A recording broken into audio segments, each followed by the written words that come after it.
personal branding. Donc, Bérangère, Enfin, je te laisse introduire ce sujet. Yes.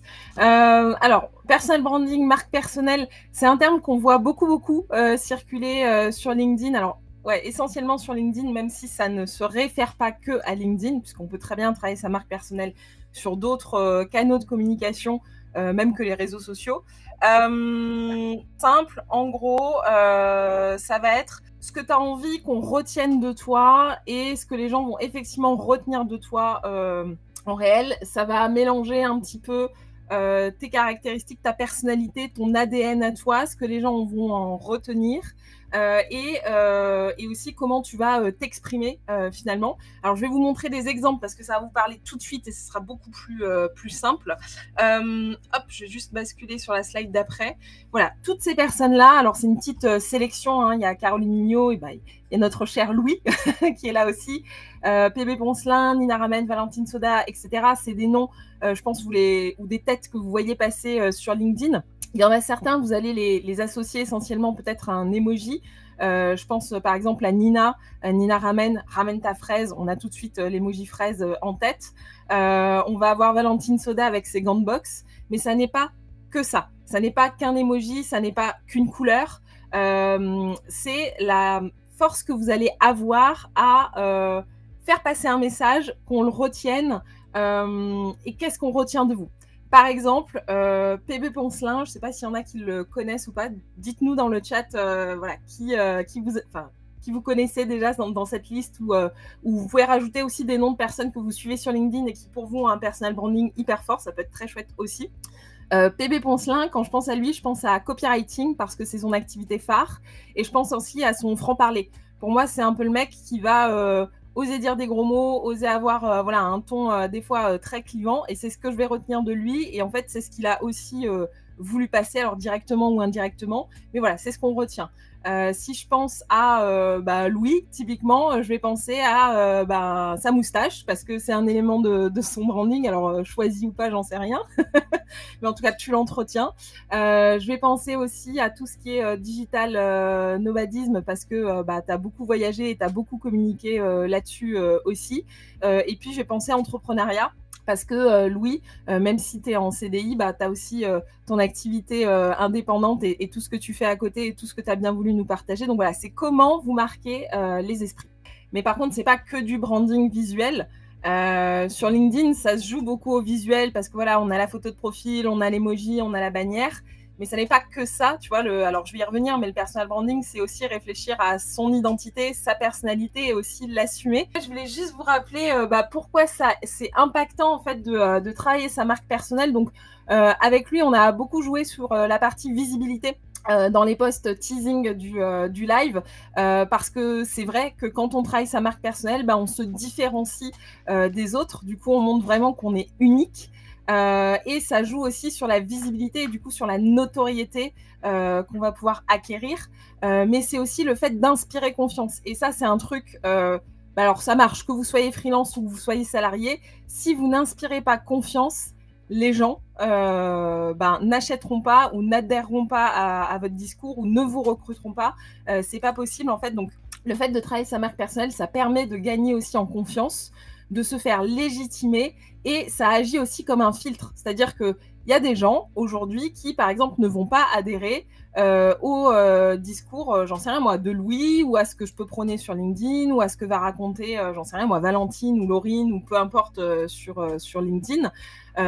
Et c'est très bien. C'est parce qu'on ne s'adresse pas à tout le monde et c'est parce qu'on ne peut pas tous avoir les mêmes goûts, tous les mêmes valeurs, tous les mêmes objectifs, etc. etc.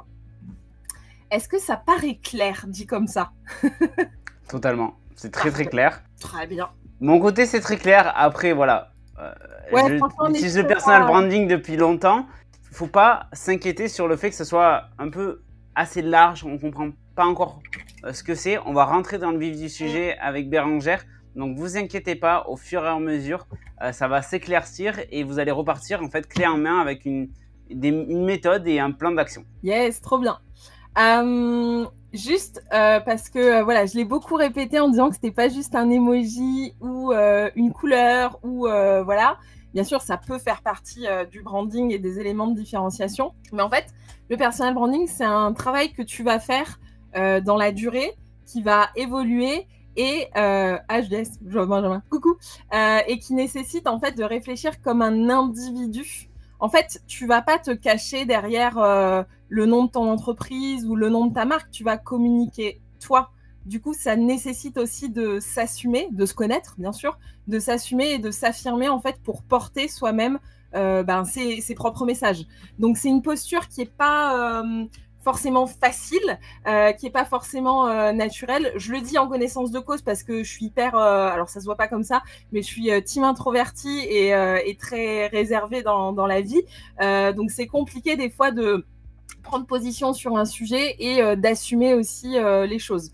Mais ça se travaille et ça n'est pas impossible. Donc voilà, ça c'était les deux petits spoiler alert sur le message. Alors là, on rentre dans le vif du sujet, sur les techniques, c'est ce qu'on vous avait promis avec Louis, pour booster votre marque personnelle. Donc déjà, c'est un travail sur le fond et sur la forme. La forme, comme on disait, donc l'emoji, la bannière, la photo de profil, les couleurs. Ça peut être aussi tout simplement le fait d'utiliser des photos ou des visuels travaillés sur LinkedIn avec votre patte et votre identité visuelle. Je sais que Louis, par exemple, tu utilises beaucoup de photos, toi, pour illustrer tes posts. Ça fait partie de ta stratégie aussi, les moustaches, tout ça. Yes, trop bien. Ouais, totalement. En vrai, c'est un travail global, c'est-à-dire qu'il faut poser sa stratégie au début sur le papier. Ouais. Et une fois qu'on a posé sa stratégie, qu'est-ce qu'on a envie de faire, qu'est-ce qu'on a envie de communiquer, qu'est-ce qu'on a envie de transmettre comme message, pour qui et pourquoi, on verra le why et le what juste après. Il va falloir la mettre en forme. Et aujourd'hui, moi, j'ai utilisé la moustache, mais en fait, on a tous un élément de différenciation. Ça peut être des couleurs, ça peut être une façon de parler, une façon de communiquer. Je prends un exemple, Thibault Louis, c'est pas sa marque, c'est pas son graphisme qui le différencie, c'est le fait qu'il soit clivant et très cash dans son discours. Donc vraiment, c'est des différentes techniques qu'il faut mettre en place et là vous avez tout le cheminement. Yes, tu as totalement raison. Je vais donner un autre exemple. Par exemple, je vais parler de Valentine Soda, que j'adore, gros cœur sur elle.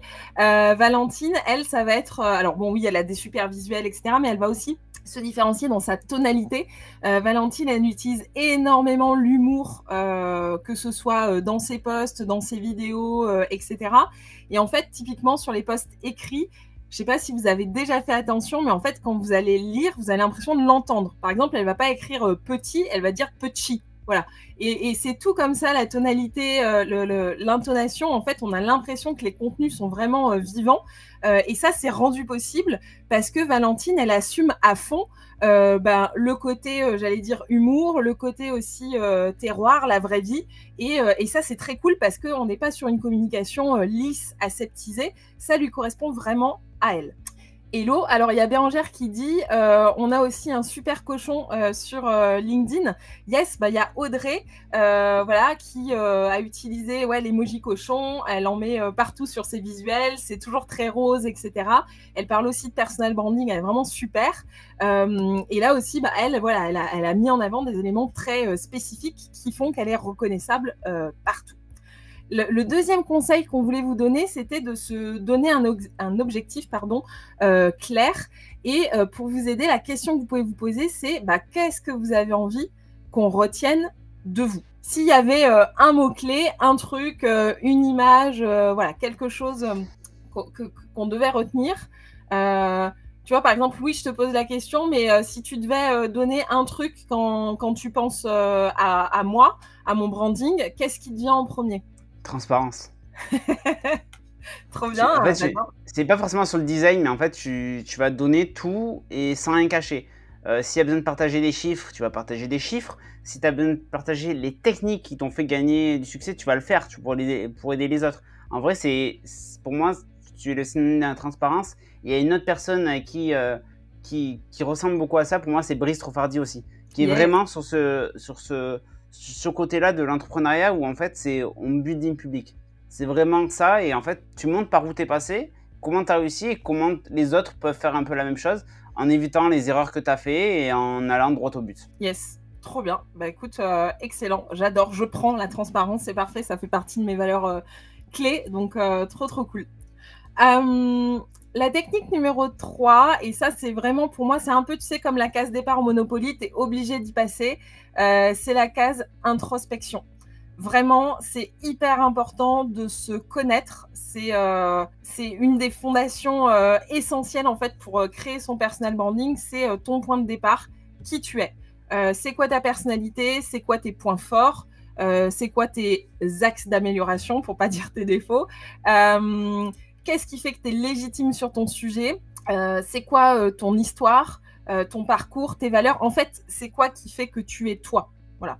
Même si on peut avoir, tu vois, on peut partager des valeurs communes, etc. Mais ton background, ce qui fait que tu es toi, bah, ça, on peut pas te le piquer, on peut pas te le copier. Et c'est pour ça que ta personnalité, c'est ton meilleur levier de différenciation, parce que c'est inimitable, en fait. C'est vraiment l'actif sur lequel il faut que tu capitalises. Est-ce que toi, Louis, du coup, t'es passé par cette case introspection ou pas? Ou est-ce que c'est en cours, peut-être? Je ne sais pas. C'est toujours en cours. Je trouve que c'est un travail continu, l'introspection. Ouais. C'est quelque chose qu'on fait tout au long de sa vie. Et il faut le faire. Il ne faut pas que ce soit une phase, un temps, et après qu'on oublie. Pour ma part, oui, ça s'est fait. Et ma personnalité, c'est que moi, j'aime pas qu'on me donne trop des ordres et qu'on me dise quoi faire. Donc, en fait, si je pense un truc, je le dis. Et ouais. En fait, c'est un peu ce côté cash. C'est-à-dire que je vais pas hésiter quelqu'un qui m'insulte parce que j'utilise des mots anglais. Ben ouais, j'utilise des mots anglais, je sais que c'est pas incroyable, mais je vis dans mon monde et puis c'est tout, tu vois. Et c'est comme ça, et en fait c'est ça, il faut assumer sa personnalité, il faut pas en faire une caricature non plus. Ouais. Il faut être soi-même. Exactement. Et je te rejoins, c'est un travail que tu fais tout au long de ta vie, parce que en fait c'est jamais figé. Et nous-mêmes, on n'est jamais figé, on va évoluer, on va changer, alors peut-être pas radicalement, mais on grandit, voilà, on se nourrit aussi de nos échecs, de nos réussites, et donc forcément, tu vois, moi typiquement, je suis pas la même qu'il y a 10 ans, voilà, parce que j'ai évolué sur plein de points, et toi c'est pareil, donc voilà. Mais en tout cas, ce point-là d'introspection, de réfléchir à c'est quoi les grandes composantes de ta personnalité, c'est hyper important de le faire. Ce qui va te permettre aussi derrière, du coup, et c'est la technique numéro 4, de créer un univers fort et cohérent. Et ton univers, c'est toi, donc tes valeurs, ce que tu as envie de transmettre, comment tu vas t'exprimer et de quoi tu vas parler, et aussi en termes de design et donc d'identité visuelle, comment ça va transparaître. Par exemple, on le sait, tu vois, en termes de couleurs, il y a des couleurs qui vont évoquer, par exemple, le bleu, c'est souvent en lien avec la communication, le jaune ou le orange, c'est des couleurs un petit peu plus peps, le violet, c'est un petit peu plus mystérieux, etc. Donc, en fonction des couleurs que tu vas choisir, des symboles, ton logo, etc., tu vas véhiculer une image. Voilà, par exemple, moi, si demain, je mets... tu vois, moi, j'utilise, par exemple, des couleurs très pastel sur mon branding. C'est parce que, voilà, je vais être aussi dans comment dire, une image un peu cocon, où tu te sens bien, où il y a quand même un petit peu de douceur. Si j'avais voulu être dans un univers un peu plus, je vais te botter le popotin, peut-être que j'aurais utilisé des couleurs un petit peu plus flashy. Donc ça, voilà, ça dépend de ce que tu as envie de transmettre. Tu l'as dit, technique numéro 5, assumer sa personnalité pour se différencier. Et en fait, assumer sa personnalité, c'est pas forcément être clivant. C'est pas forcément, j'allais dire, mettre des coups de pied dans la fourmilière, cette expression n'existe plus, mais bon, voilà, t'as compris l'idée. C'est aussi juste prendre position au sens assumer en fait son avis, c'est tout. Et il n'y a pas de mal, à avoir un avis sur les choses. Et des fois, voilà, on a un avis qui va dans le sens de tout le monde, et des fois on n'est pas d'accord et on peut exprimer le contraire. Peu importe, le tout c'est d'être aligné par rapport à ce que tu penses. La technique numéro 6, ça va être de mettre du focus dans tes actions de communication.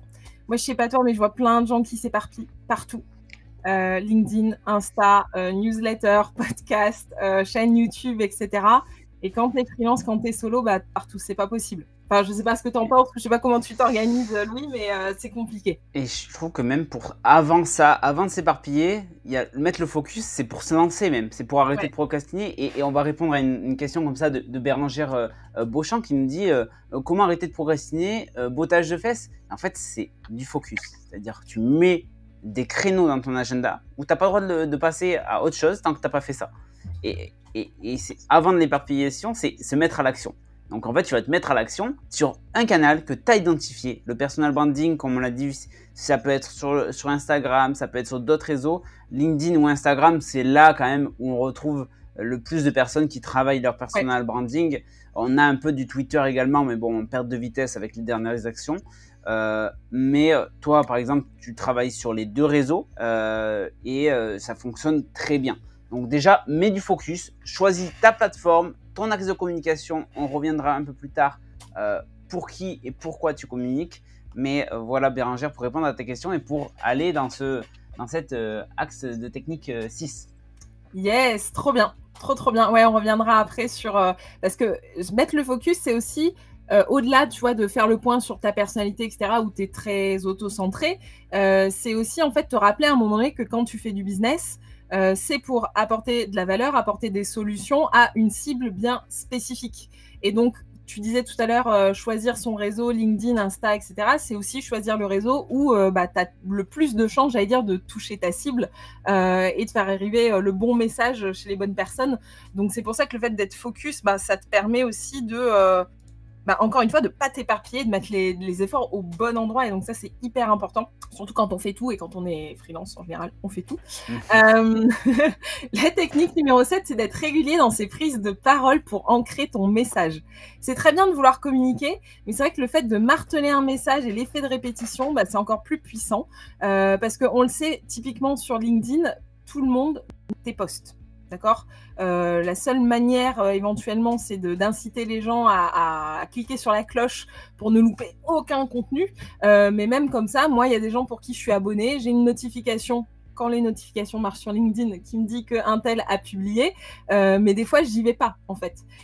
Donc, si tu n'es pas régulier et si tu ne répètes pas le message, il y a peu de chances, en fait, qu'on l'intègre, nous, lecteurs. Donc voilà, donc le conseil, c'est vraiment sois régulier dans tes prises de parole et sois régulier aussi parce qu'il faut tenir sur la durée, c'est-à-dire que quelqu'un qui se lance sur LinkedIn va bombarder pendant 15 jours, un post par jour et après on le voit plus pendant 6 mois, ça aura aucun impact en fait. La personne ne va pas atteindre ses objectifs, ça va pas fonctionner. Donc vaut mieux se dire, ok, je fais peut-être moins de publications, mais je tiens le rythme et puis quand je peux, j'augmente un petit peu.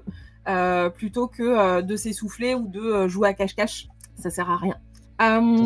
Technique numéro 8, c'est de rendre son message vivant, mettre de soi dans ses contenus, être généreux. Ça, moi, je trouve que tu le fais vraiment très, très bien, Louis, pour le coup. Que ce soit à l'écrit, les vidéos. J'adore quand tu fais des vidéos, les shorts, là, c'est vraiment...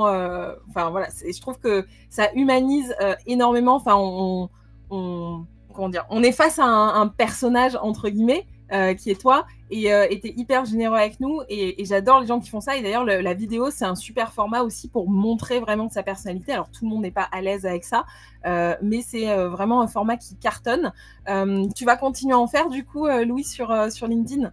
Moi, en fait, il y en a beaucoup, j'en publie presque un par jour sur les autres réseaux et j'en sélectionne quelques-uns pour faire des posts LinkedIn et je vais continuer à en faire. Sur LinkedIn, des fois, j'en fais que je ne fais pas sur les autres réseaux où je partage mon écran, je partage des méthodes et directement.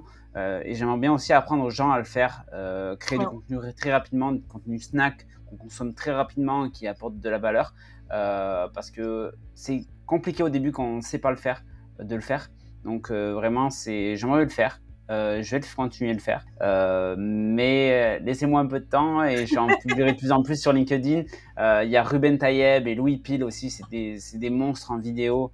Moi, des exemples, il y a aussi Caroline Mignot, j'adore ce qu'elle fait. Les extraits de podcast aussi, ça c'est quand on découpe, ça c'est intéressant aussi à utiliser. Et ouais, franchement, merci, tu me fais rougir et ça me fait vraiment plaisir. Moi, j'aime bien les carousels aussi. Les carousels, j'en fais pas parce que ça prend beaucoup de temps. Ouais. Toi, tu en as eu fait et vraiment hyper qualitatif. Pour moi, il y a deux personnes qui font des carousels comme ça que j'adore. C'est toi et Brice Rofardi. Merci. Et que j'adore. Tu fais ton carousel, tu le finis, tu l'enregistres, tu l'envoies à tes potes. Et tu dis ouais, regarde, ça apporte vachement de valeur et tout. C'est hyper intéressant. Donc, si tu as une expertise, n'hésite pas en fait, à la transmettre dans le format où tu es le plus à l'aise. vraiment, tu peux en tester d'autres, bien sûr, pour en découvrir. Au début, moi, je faisais de la vidéo pour apprendre à articuler. C'était pas du tout pour vous, je suis désolé, c'était pas du tout pour mon audience. C'était vraiment pour apprendre à articuler parce que j'avais un gros problème avec ça. Aujourd'hui, c'est pas encore super, mais c'est beaucoup mieux. Trop bien. Mais ouais, tu soulèves un point qui est essentiel, c'est vraiment va là où tu es à l'aise. Ça n'empêche pas de tester des choses différentes et de sortir de ta zone de confort. Mais pour le coup, ouais, va là où tu maîtrises. Moi, au début, c'était vraiment l'écrit. J'adore écrire et voilà, donc c'est pas un souci. Mais effectivement, petit à petit, je me suis éclatée sur d'autres choses. Là où je suis moins à l'aise, c'est la vidéo. Et tu vois, voilà, je me verrais pas forcément faire des shorts ou animer un live toute seule ou voilà. Mais bon, ça n'empêche pas d'être présente à des lives et de quand même intervenir. Et voilà, et c'est ok, ça passe. Donc voilà, pour ceux qui nous écoutent, testez, essayez. Ça m'amène à la technique numéro 9, qui est de passer à l'action. Faut pas s'empêcher parce qu'en fait, le truc, c'est que au plus tu procrastines, au moins tu fais, ben, au moins tu avances. Et il y a une phrase que j'adore, je vais vous la passer, c'est l'action bat l'inaction. C'est toujours vrai. Même si tu fais un mini pas en avant, eh ben, c'est toujours mieux que si tu restes sur place. Donc ça, c'est vraiment ultra important. Le kiff, ouais. Et même si on se plante, c'est pas grave, il n'y a personne qui le verra. Exactement. Il n'y a personne qui le verra. Donc, faut aller se planter. Exactement ça. On va faut arrêter de se comparer aux autres. Je sais que c'est... Alors moi, la première, hein, je suis une... Je suis pas bonne dans le domaine parce que voilà, j'ai tendance à trop me comparer, mais si possible, essaye de pas te focaliser sur les autres. Je sais plus, je crois que c'est Bérangère qui disait ça. J'ai pas l'impression d'avoir une personnalité suffisamment forte, etc. Mais en fait, tu es assez. Il n'y a pas besoin, tu vois, tais-toi, il n'y a pas besoin d'en faire des caisses. C'est ça. Ta personnalité, c'est l'élément le plus fort, en fait. Il n'y aura pas plus fort que ça. Donc vraiment, fais-toi confiance. C'est aussi la clé. Voilà, le truc que je voulais vous dire, c'est faites-vous confiance. Testez, affinez, voyez ce qui marche moins. Bien sûr, alors moi j'aime bien dire, tu vois, que le personal branding, c'est comme une boule à facettes, tu vois, les boules disco. C'est aussi choisir quelles sont les facettes que tu vas mettre en lumière et quelles sont les facettes que tu vas laisser dans l'ombre. On n'est pas obligé de raconter sa vie et du coup, ça me ramène aux petites boulettes à éviter au maximum. Vous ayez en tête qu'il y a des choses qui ne se font pas et typiquement raconter sa vie H24 et être que sur de l'intime, c'est pas forcément ce qui va vous faire vous reconnaître comme expert dans votre domaine d'activité et ce qui va vous différencier. Donc, vous n'êtes pas obligé de le faire, il n'y a pas de souci. Du coup, j'avance sur la partie, donc le MVB, Minimum Viable Brand, excusez-moi pour l'anglais qui n'est pas au top du top. Le MVB, en fait, c'est une version simplifiée de votre personal branding et ça vous permet en fait de vous lancer même si vous n'avez pas de budget pub, pas de budget marketing. Ça vous permet de vous différencier tout de suite et de communiquer tout de suite. Donc, le passage à l'action, il est là, c'est maintenant et c'est la partie la plus importante du live. Elodie, tu arrives au bon moment. Donc, le MVB, c'est quoi? Ça se décline en 3 parties. L'étape 1, c'est pourquoi vous faites les choses et c'est quoi vos convictions, c'est quoi finalement votre mission, vos valeurs, à quoi vous croyez. L'étape 2, c'est définir votre tonalité, donc comment vous allez faire passer votre message. Et l'étape 3, ça va être de définir votre univers graphique. Donc, sur la partie why, le pourquoi, le comment et la partie actionnable, il y a quelques questions que vous pouvez vous poser. Donc déjà, votre vision, l'idée, c'est de se dire, quand ta marque personnelle, donc quand ton personal branding aura brillé, comment le monde va-t-il se porter? Tu vois, moi, typiquement, ma vision, c'est qu'on n'a pas besoin de gommer sa personnalité pour réussir professionnellement, qu'on soit salarié ou qu'on soit freelance. Voilà, je pense qu'il n'y a pas besoin de se transformer ni en robot, ni en clone, ni en mouton pour réussir. C'est au contraire essayer d'assumer son unicité, son ADN. Et c'est ça justement qui va faire qu'il y a des gens qui adhèrent. Et c'est tant mieux. Le point numéro 2, c'est la mission. Donc, c'est toi, en tant qu'entrepreneur, qu'est-ce que tu as envie d'accomplir? Donc, pourquoi tu fais les choses? Comment tu les fais? Et en fait, c'est quoi les actions concrètes que tu mets en marche? Donc, Louis, pareil, je te pose la question sur le pourquoi tu fais les choses et comment tu t'y prends. Alors, pour moi, j'ai posé une phrase. Qu'est-ce que c'est mon why? Qu'est-ce que c'est mon pourquoi? Ouais. Mon pourquoi, c'est que il y a trop. Moi, je suis grosse, donc je fais de l'automatisation, de la data. En fait, c'est du marketing. Mais il y a trop de gens qui perdent du temps dans leur process au quotidien. Que ce soit des recruteurs, des freelances, des sales, des commerciaux et des marketeurs. Et du coup, moi, mon pourquoi, c'est je veux les aider à gagner du temps grâce à leur process. Donc, et c'est la même chose, c'est la même chose que je fais chez Abby. Et du coup, mon how, c'est la manière dont je le fais. Donc, c'est en créant du contenu, en évangélisant sur les process, sur les outils qu'on peut utiliser pour gagner du temps dans son quotidien, dans son temps professionnel, pour gagner du temps. Et mes actions, du coup, c'est du freelancing directement pour des entreprises, du contenu clé en main pour des freelances, des entrepreneurs, comme on fait aujourd'hui. Ça fait partie de ma stratégie qui est personnelle, mais qui est au service d'Abby, qui est l'entreprise où je travaille. Et ça aussi, c'est des actions que je fais chez Abby, justement, pour faire découvrir à de plus en plus d'indépendants Abby et la facilité de faire sa gestion par soi-même. Trop bien. Ben voilà, donc là, tu as tout découpé. Pourquoi tu fais les choses, comment tu les fais concrètement, comment ça se matérialise. Donc vraiment, je vous invite à essayer de répondre à ces 3 questions toutes simples. Et du coup, le dernier volet, c'est la partie valeur. Parce qu'en fait, on se bat pour ses convictions, on se bat pour ses valeurs et c'est ce qui nous rend aussi différents. Donc, c'est réfléchir à qu'est-ce qui est non négociable pour toi, en fait. C'est quoi les valeurs sur lesquelles tu ne transiges pas. Tout à l'heure, tu as parlé de la transparence pour moi. Ça, c'est un truc, moi, je ne sais pas être dans l'opacité. Voilà, je préfère des fois trop en dire que pas assez.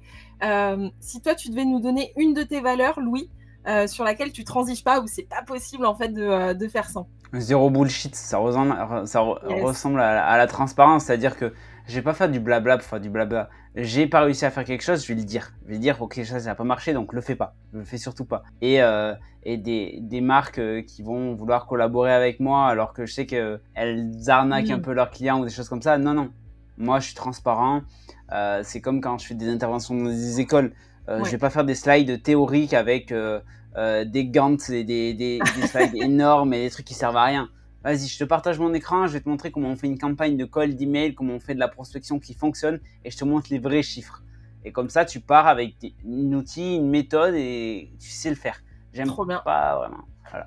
C'est un professeur qui me l'a appris moi, qui s'appelle Camille Matisse, c'est un gros qui est issu du Pays Basque, un mec hyper transparent, vraiment très droit et c'était du partage d'écran et c'est ça que j'aime bien. Trop bien, donc zéro bullshit, parfait. Bah c'est pareil, pour ceux qui écoutent le live, réfléchissez à en fait, mais pas des valeurs du type oui moi j'adore, je sais pas moi, la ponctualité ou ce genre de choses, tout le monde, voilà. Tout le monde peut aimer la ponctualité, tout le monde peut aimer l'honnêteté, etc., etc. Réfléchissez en fait là où vous pouvez être exemplaire. C'est-à-dire que c'est bien d'afficher une valeur, mais c'est encore mieux de l'incarner. Et donc, quand tu dis no bullshit, etc., bah parce que toi, c'est ce que tu fais, c'est ce que tu prônes. Donc, réfléchissez à ça aussi. C'est pas juste afficher une valeur pour afficher une valeur, c'est aussi la vivre, l'incarner. Ça, c'est quand même le plus important.